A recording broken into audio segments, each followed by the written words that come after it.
started with living in a small town close to our reserve. There was a lot of addictions there, and that's where my daughter was introduced to crystal meth. She experienced some loss, friends and family due to gang events and dying from overdoses. So out of desperation and whatever, she left her children for gang life.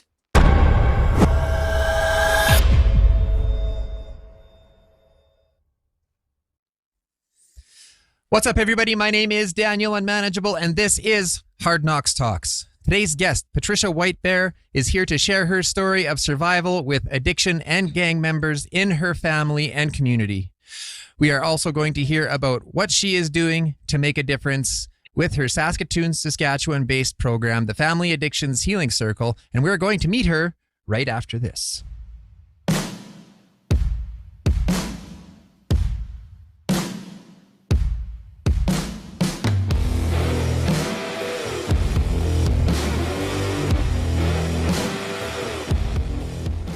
I spent 23 years living in addiction. 16 of those years, I worked as a Red Seal tradesperson in Saskatchewan and Northern Alberta. During that time, I made many mistakes and took more than a few hard knocks. I went from tradesman to business owner to hiding from gang members and dumpster diving. But with that lived experience, I've decided to try and make a change. I've dedicated my life to raising awareness and promoting change in the fields of substance use and psychological health and safety. So join me and my guests as we take off the blinders around mental health in our communities and at work and shine a light on what's working and what's not working in the fields of mental health and occupational health and safety. I'm Daniel Unmanageable, and I'll be your host, and this is Hard Knocks Talks.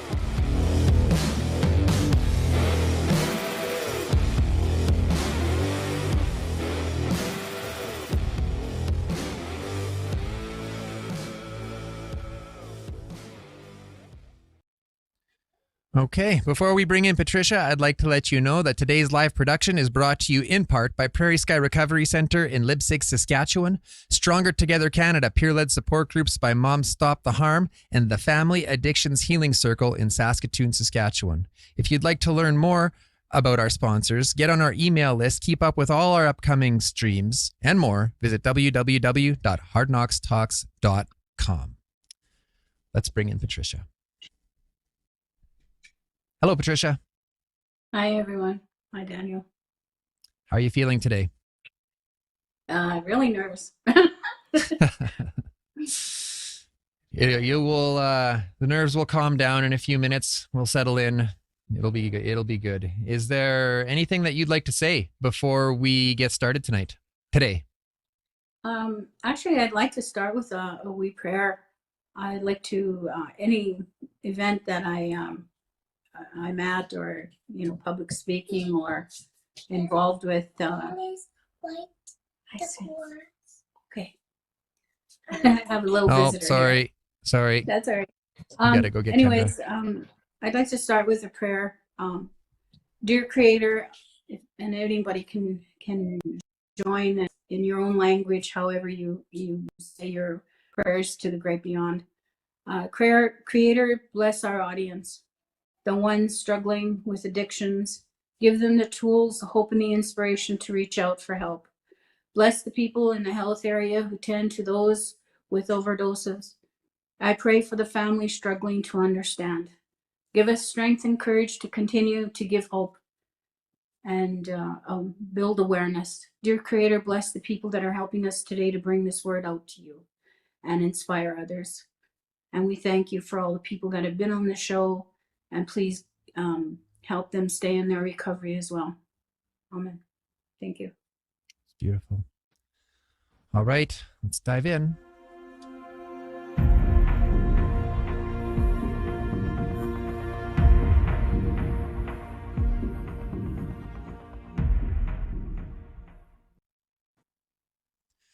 Okay, well, why don't we start at the beginning? How did this all get started for you? I think I have to go in order to figure out where it all started. There's a bit of a history with our family, and I'm I was born in the Treaty 4 area in the southeast part of Saskatchewan, of course, on the Whitebear Reserve. And so I'm Anishinaabe, which is Ojibwe, Saulteaux, and Nakota. My ancestral lands are close to the American Manitoba border. But I was taken from my mother. She had taken me to Regina while she was going to look for work. And in her own addictions at the time with alcohol, one phone call, that's all it took from someone who didn't like her, where I was being held with being looked after by a babysitter. And of course, the authorities came and took me and put me into care. I went into an orphanage, and through the provincial project that was called Adopt Indian Métis, I was adopted or fostered out to a German family in a farming community. And I experienced a loss of abandonment. There was some other traumas that I went through. It was a loving family. The parents were loving, but there was some other extenuating circumstances and trauma that I had to learn to live with, and also racism at the time. But I love my community. I go back home, to visit. I will always remember them in that community because they are, it made the person that I am today. And I also love my home reserve community out in Treaty 4. So I honor Treaty 6 because this is where I was raised. This is my second home and the homeland of the Métis. So it's because I didn't know how to parent. I had loss of abandonment. I had all this trauma, past traumas. It was very difficult for me to raise my children.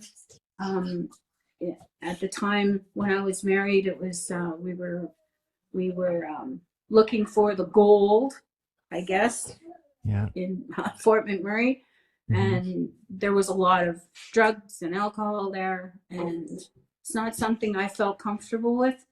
It led to a divorce and me raising my kids by myself, and I did turn to alcohol at the time, but I kept it at bay. It's not something I didn't raise my kids with it. I kept them free from all that partying and stuff like that. Like, I didn't do that very much because, number one, I couldn't afford it. Number two, I was now single, raising two children, and my driver's license meant the most to me. If I didn't have a driver's license and couldn't get around, how could I support my children? How could I feed them? How could I clothe them, take them to things, that kind of thing? So it was really important for me to stay sober and to live a good life, to be a good inspiration to them. I didn't want to be that stereotypical drunk Indian on the street, because that wasn't me. I wasn't raised like that.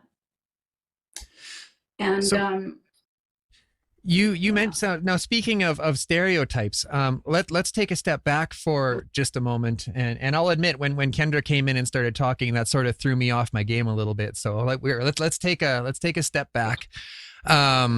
You mentioned in our conversation that you watched John Wayne movies when you were growing up, and the depiction of Indigenous people in those movies led you to believe that Indigenous people were savages. How did that impact the way you saw the world at the time? Well, I didn't have any confidence of any kind, because I knew that when people were watching those movies, we're all together sitting in the room, like maybe two families together, having a Sunday dinner together. And then in the evening, we finish off the evening watching this, the movie that was Sunday night movie. And it was a Cowboy and Indians movie about Indians surrounding, the chuck wagons, the pioneers that were coming in. I mean, I hated my own people for doing that, for making, everybody would look at me and call me savage and, that type of thing. And oftentimes I had people make remarks like, when are you going to scalp us?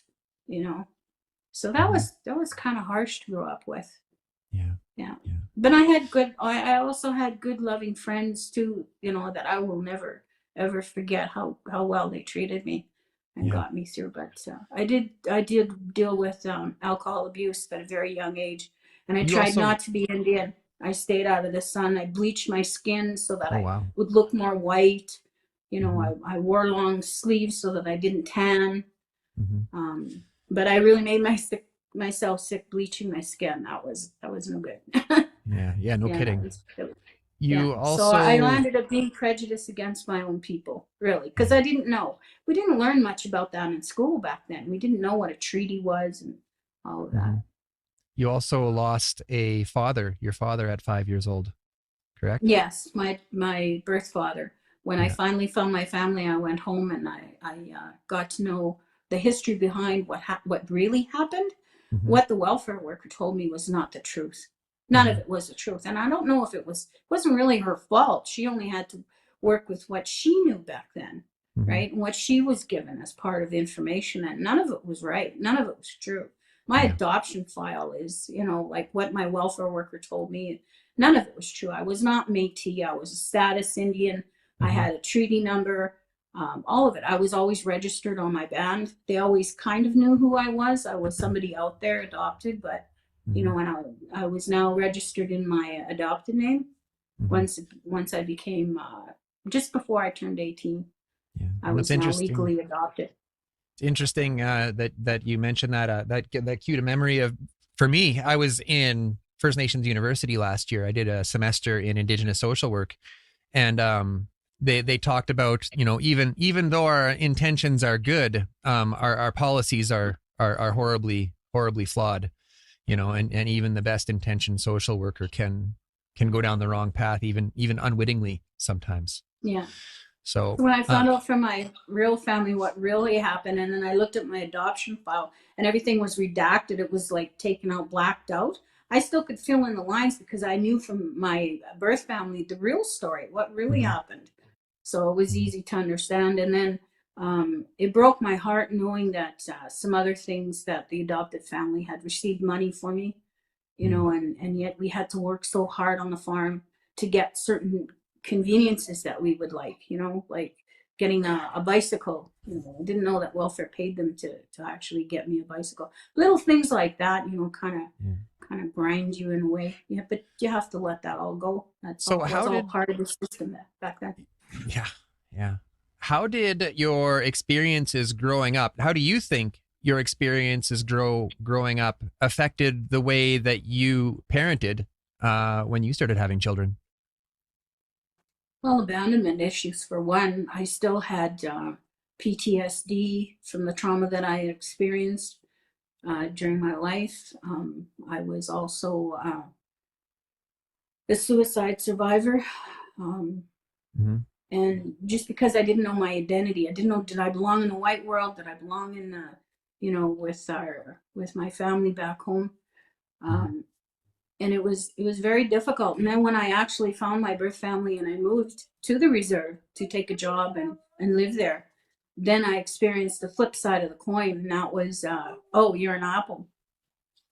So I'm red on the outside and white on the inside, and some of them didn't want my views, or actually didn't, I don't think, wanted me there, but a lot of loving people there, and healing circles that all helped, Hmm. but life was rough on the reserve. I had a full awakening there, but I got to understand about the treaties and what that meant and what happened and how we lost our land and our resources and stuff. So Hmm. it was a real awakening, Yeah.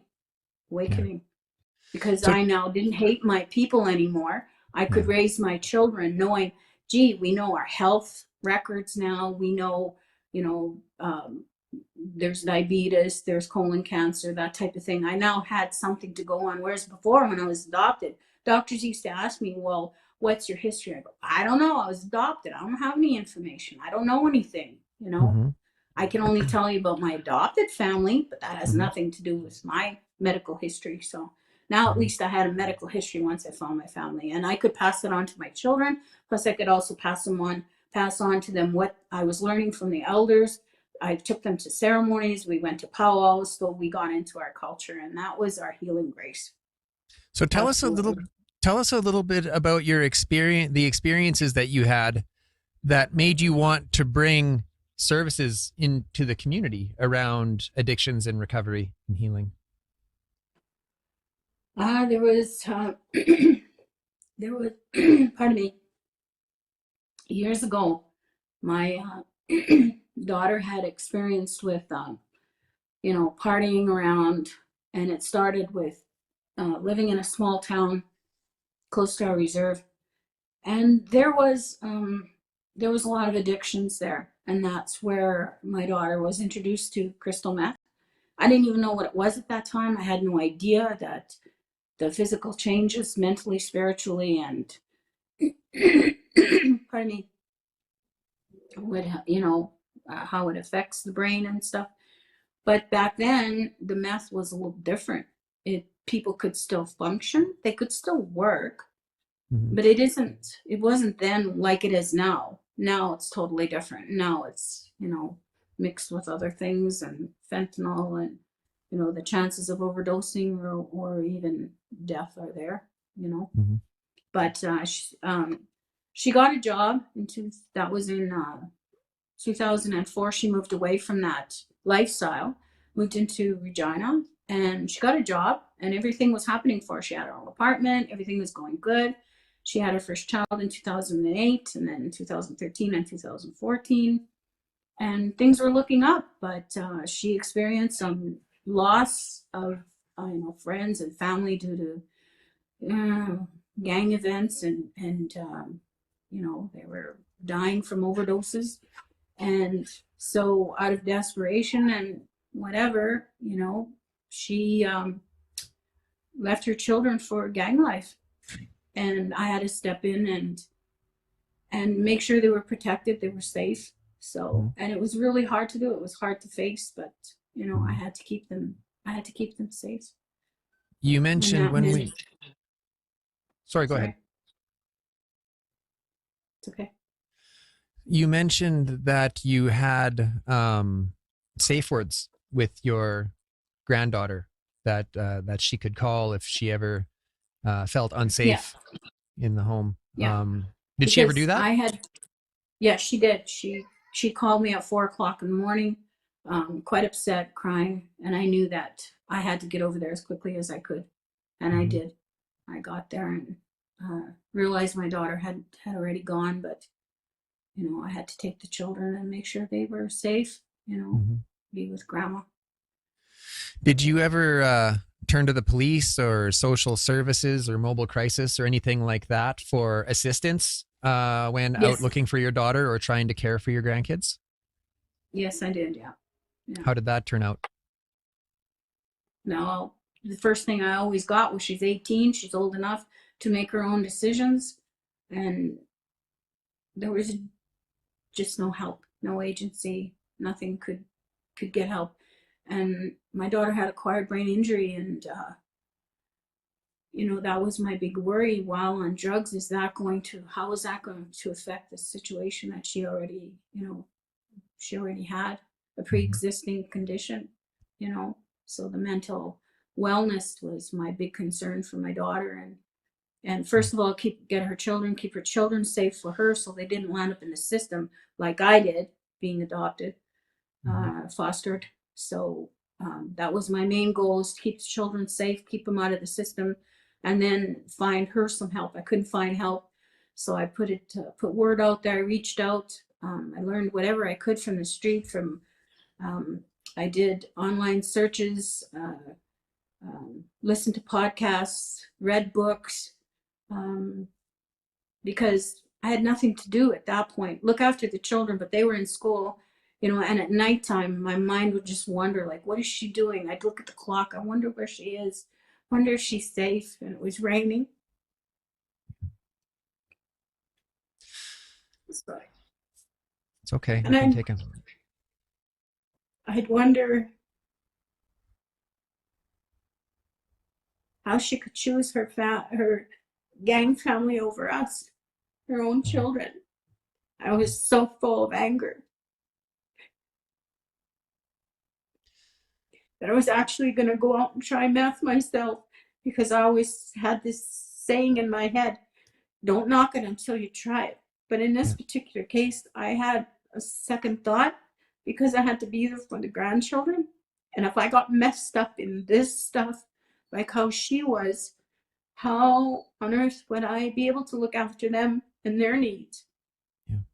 So I knew one of the court assigned the children to me. So, and one of the conditions was mom had to stay her distance because of the psychosis, the drugs, and of course the gang. So that put both myself and my children at risk. So it was very hard to have to put boundaries, and that's the way I did it. And I did my self-care was to make sure that I set boundaries. And I had to ask her to leave. If I knew she was in her psychosis and she came for a visit, I had to tell her to leave.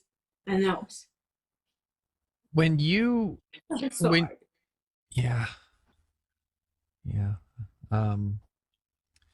When you took your grandchildren, did you get any pushback from the ministry? Did they say, no, you can't do that, or anything like that? No, they wouldn't dare, because I warned them right from the get-go. You know, I was adopted. You took me from my family. You are not doing that this time. They are not going into the system. I am their legal grandmother, their birth grandmother, and I can teach them the cultural ways that was passed on to me from my elders back home. And when I used to travel with tourism, elders always pulled me aside, and for some reason that was very nice. They taught me a lot of things. So with all that experience, you know, I was able to pass that on. And if they took them from me, they would lose all that. I had lost my position in my family and lost all the teachings. I wasn't about to see my grandchildren lose all that. So you have had a son who yes. experienced a drug poisoning. You Yes. want to, during all of this was going on, that also happened. Yes. Can you tell us a little bit about that? Yeah.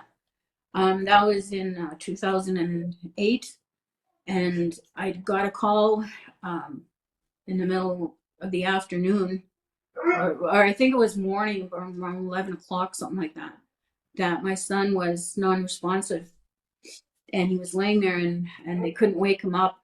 And I was just so, like, I just hung up the phone, and I just drove like a mad woman to get over there. And I got there, and with the training from my mother, my adopted mother was a nurse, and all her sisters were nurses. So I was always raised with the environment of medical aid and help. And she had taught me certain things, and I knew to because he was unresponsive and I couldn't wake him up, that his nails were blue, his lips were blue. He was in trauma. Like, he was, you know, it was a very critical situation, and I had to move fast in order to save him. And I couldn't find, his heartbeat was so low. It was very scary. And they called the ambulance. Luckily, I prayed for God to come and Creator help us. And the ambulance must have been in the area, and they came within minutes.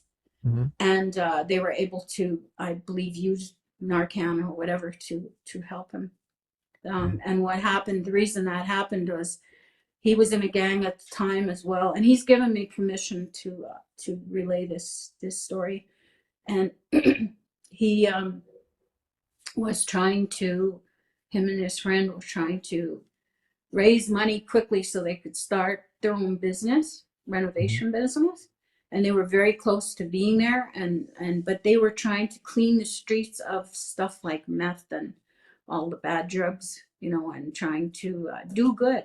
And somebody didn't like it. Somebody was jealous. Like, there's a lot of jealousy in the drug scene, you know, on the street, everywhere.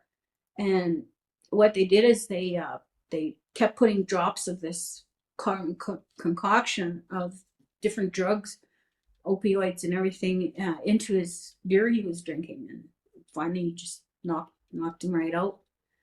And thank God, the lady that was there at the time phoned me, got my phone number and phoned me, and I was able to get him to the hospital on time. I call the ambulance and get him to the hospital on time. Unfortunately, his friend didn't make it. Yeah, I'm sorry to hear that. Yeah. So your daughter now has moved away from that lifestyle and has, I believe, close to 3 years in recovery. Yes. Correct? It'll be Can you? 2 years in October. It's amazing. Can you tell us a little about your part in that journey?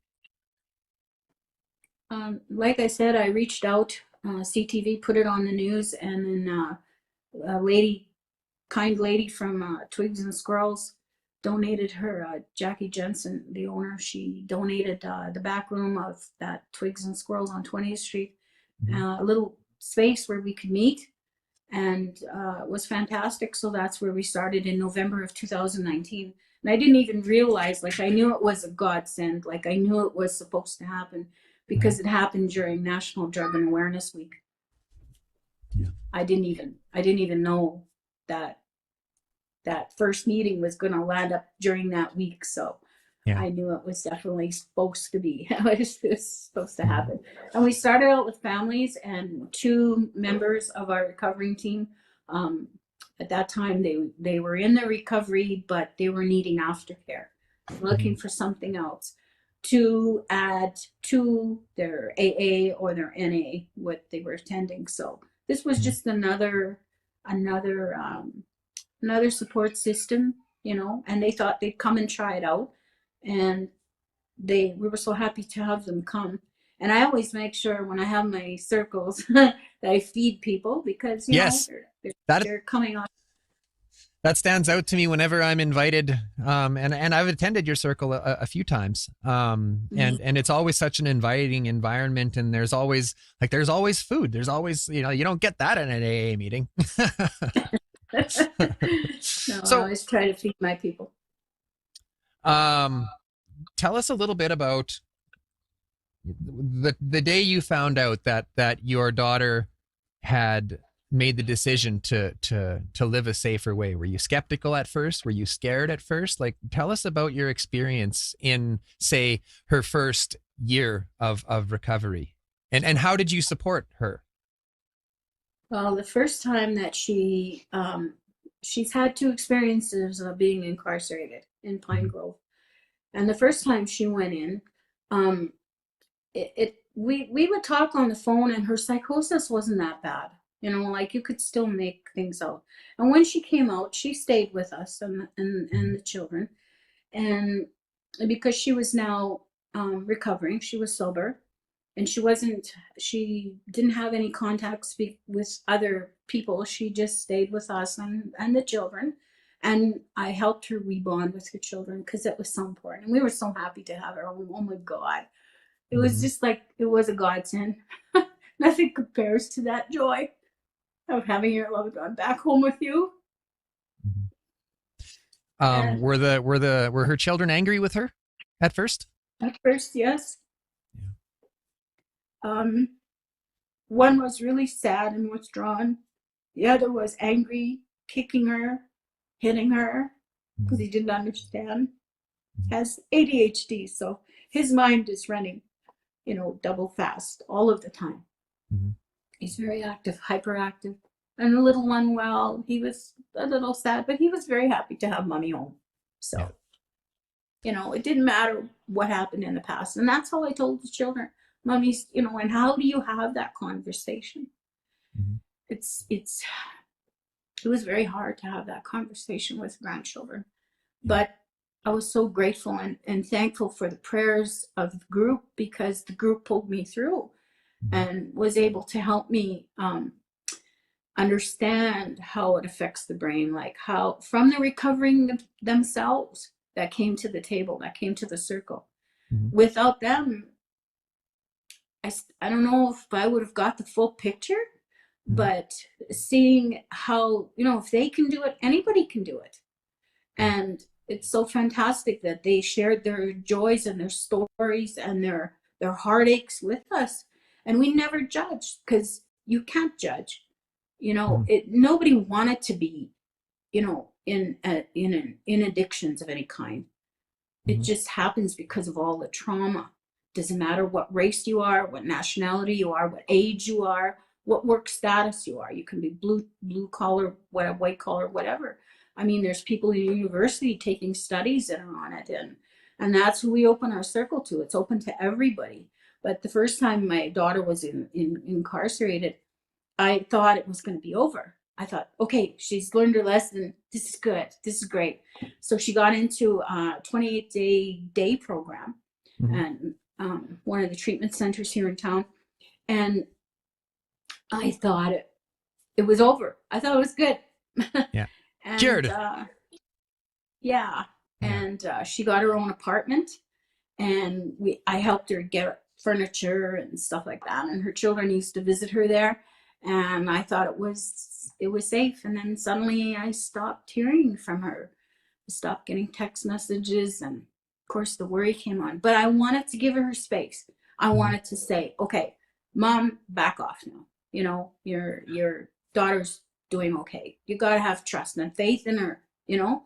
And so I just left her have her own space. And then I hear from some other people, you better go check on your girl. We've seen her flailing out on the street.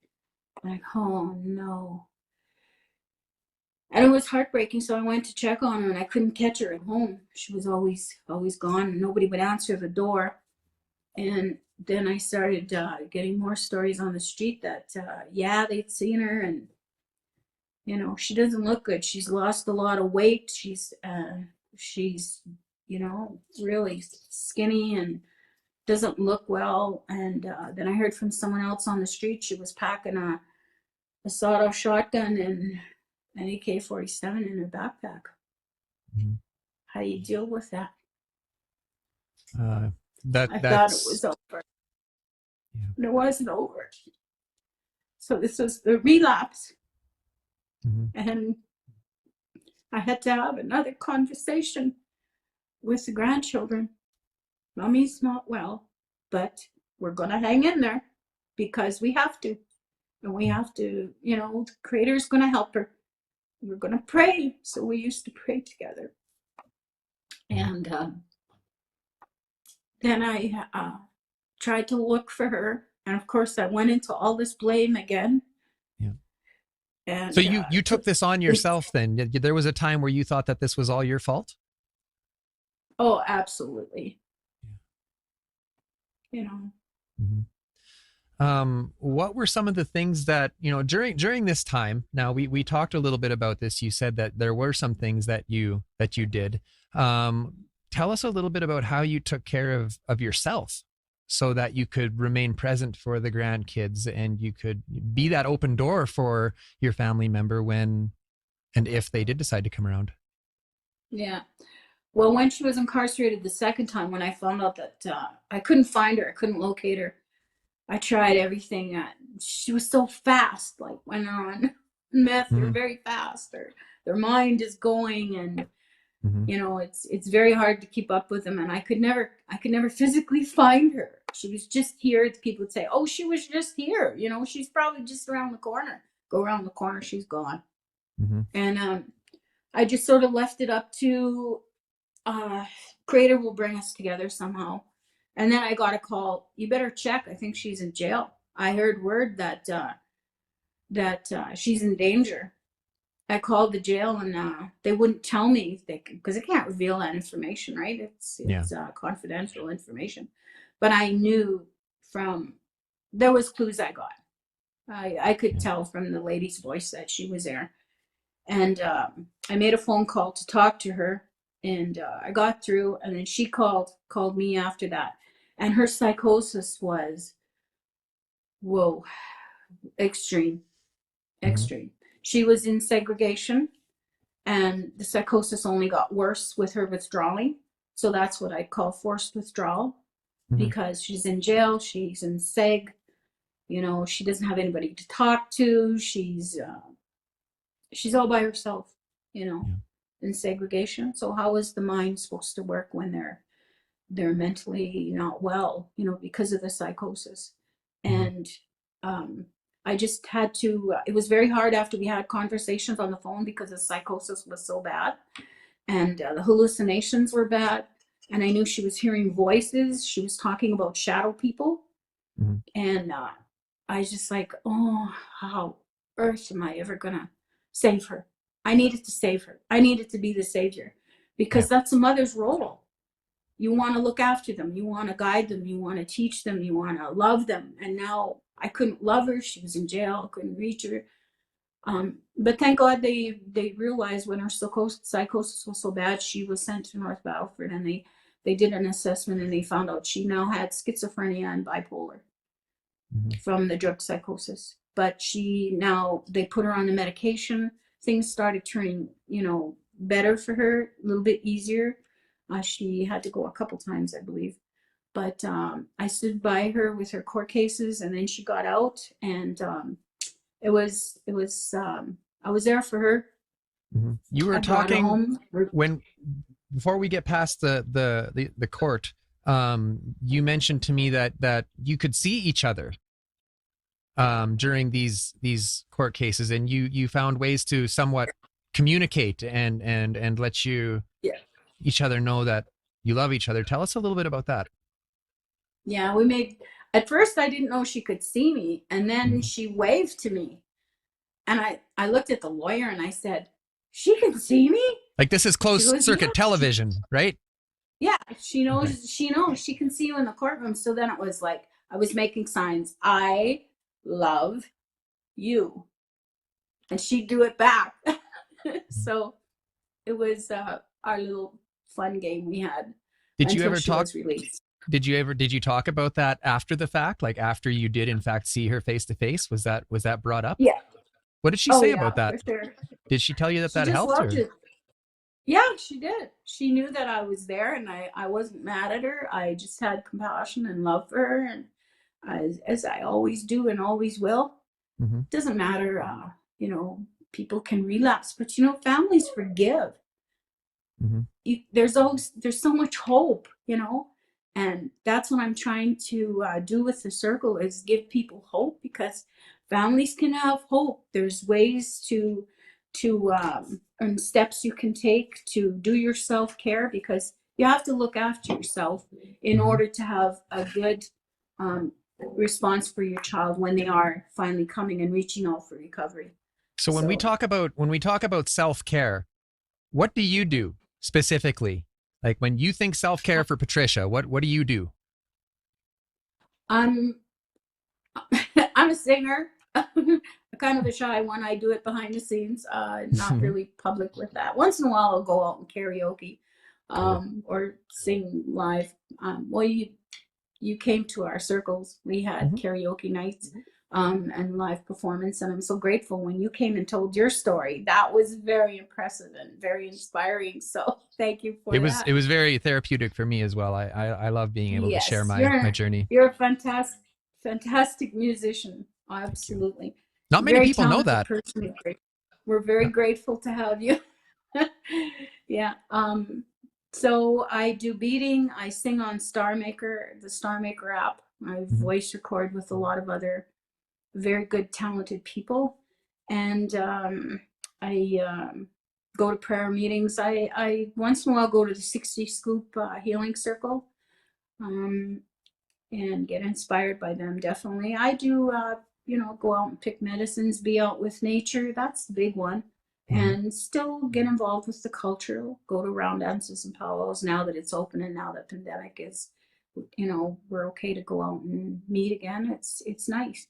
But I remember a time when during the pandemic, when we had our circle, then all of a sudden the pandemic hit. And I remember my daughter and I having to keep our circle going. We would had to clean out my storage closet and put 2 chairs in there and our video camera and go live, do radio live interviews in our storage closet. And do Google Meet and Zoom and all that in our storage closet. But it worked. Do what you got to do, right? Yeah, got you through. Here we are. So now I know we've already talked a little bit about your healing circle, but let's go back there again. I'm wondering, did you start your healing circle before your daughter came out of the life? Yes. I was still struggling, so that was one of the things. I knew there was other parents that were reaching out to me once it had gone live on CTV News. They needed help, so I definitely was going to gather us together to talk about this and see where it can go. And I'm so grateful a knowledge keeper came forward, and you know, with her blessings and her prayers, we start each meeting with a blessing, a prayer, and smudge to ease all that you know, pain, so people can talk freely, right? And I was just so grateful that we were able to get together with the founders. And then, like, well, the two recovering came right from the very beginning. So, and they continue to come, and I'm very, very proud of them, how far they have come and what they've achieved since then, and what the parents have achieved since then. They've become excellent public speakers. In the beginning, the parents were parental advisors, but now they're parental mentors, and are recovering. I gave them certificates to be mentors, to be mentorships. Like when I'm too busy and somebody calls me or contacts me, I can put them through to one of our recovery. And also, but they're bumped up now because I've seen them come for full circle and just blossom in their creativity, their dedication to getting work, and, you know, doing great at their jobs. And, you know, I seen one do immaculate landscaping, and now he's into making beautiful works. You can find them at Twigs and Squirrels. And, you know, people are just happy, and like our circles, we do more laughing and feel comfortable, like as a family. We're now a family. So we'd like to have more family come and join us. Whoever needs the circle, you're welcome. So what can people expect? I mean, you mentioned that you have a knowledge keeper that opens up your circle. If someone were to show up there, what can they expect? Like, what does a meeting look like? It lasts for 2 hours. It's every Thursday at 6 o'clock at the Saskatoon Indian Métis Friendship Center at 168 Wall Street. And we just open them, like I said, with a smudge and a prayer. Pray for everybody so that everybody gets the benefit of the prayer. For those that are in the circle and the ones that are still trying to reach out, we always pray for the ones that are homeless and the ones experiencing overdosing and relapsing. And then everybody does their check-in, so they tell their stories, and we eat. We eat, we enjoy, we laugh. You know, there's no judgment at all. That's not why we're there. We're there to support each other, to help each other understand what is happening. And now, previously the group was called Crystal Meth Family Caring Support Circle. And after we did some reviewing, and after we could meet again, we started meeting back up in person at the Friendship Center because we needed a bigger space, because the ruling at then was still we had to be 6 feet apart. So we had to have a bigger space, and there was more people coming. So now the Friendship Center, I approached them and they offered us a room so we could have our meetings there now. And that started in July of 2021. 2021, yes. No, I just threw that out there. I'm glad I'm right. Yeah, so it's been a year now that we've been meeting now, so it's pretty good. And Have you had any struggles keeping the group together? Anything like that? No, not really. Every once in a while, I mean, people get busy. They have daily lives to go on with, and if they can't come to a meeting, they're welcome to join our family chat page, and we can chat on there. If they have problems, they can reach me after hours. Like, I'm always available for anybody that needs a call or whatever. Or if somebody feels they're not sure about the circle, they can come and meet with me privately, like maybe go for coffee, and I'll let them know how the circle runs and explain a few things to them so they have an idea before they come to the circle. You said Sure a chat page. Is that accessible to anyone? No, not at the moment. It's just strictly for members of the circle. We keep it sort of on the down low. Yeah. It's just for people that are in the circle. Once they're in the circle, they can, we chat together. We give advice, or not advice, but affirmations, you know. Okay, cool. There.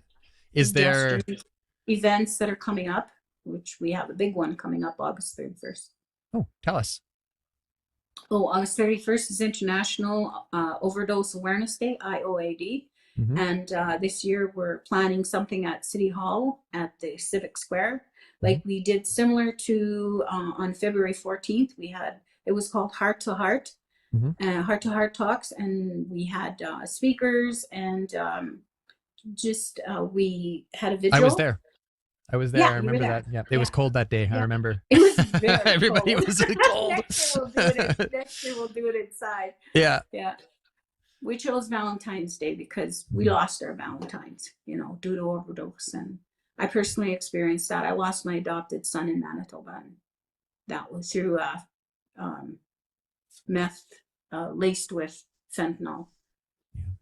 So it hurts. It really does when you lose somebody. Yeah. And anyways, we're doing this again August 31st, gathering. And we have heart-to-heart signs that we put their names on, our loved ones' names on. And we, like vigil. And this year I hope to have a little bit of entertainment. Yeah.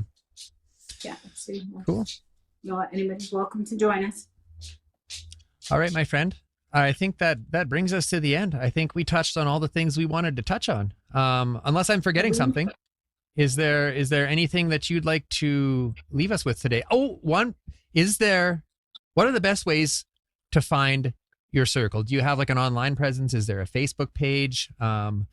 I know outside of the standard information, which if you're watching right now, you can find it. It's scrolling past right now in the ticker, actually. That is how you can call and email Patricia.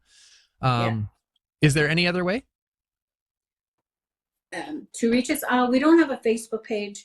Unfortunately, we did have the other page, and it got hacked. So okay, we no longer have that page. We will have something in the future. We'll be growing and expanding. And anybody who needs to know, like, it's so important throughout Saskatchewan, the crystal meth is affecting rural areas, and there may not be any type of support. We can show them how to start the circle. It doesn't have to be Indigenous. I mean, good Lord, crystal meth doesn't look for just Indigenous. It's all over the place. So, if anybody needs to start a circle like this, it can happen. We can walk you through the process. Awesome. I mean, I'd like to see it all over the place, not just here. I'd like to share this circle and share it with others, in other communities. And, if people need to know some information, they can definitely reach me through the email, fahc2022@gmail.com. Awesome. Okay. Well, thank you so much, Patricia, for joining us today, sharing your journey with us, and for all the work you're doing in our community. And I'll see you out there, my friend. Take care. Thank you so much. I appreciate it. Thank you very much. Thank you, everyone, for listening.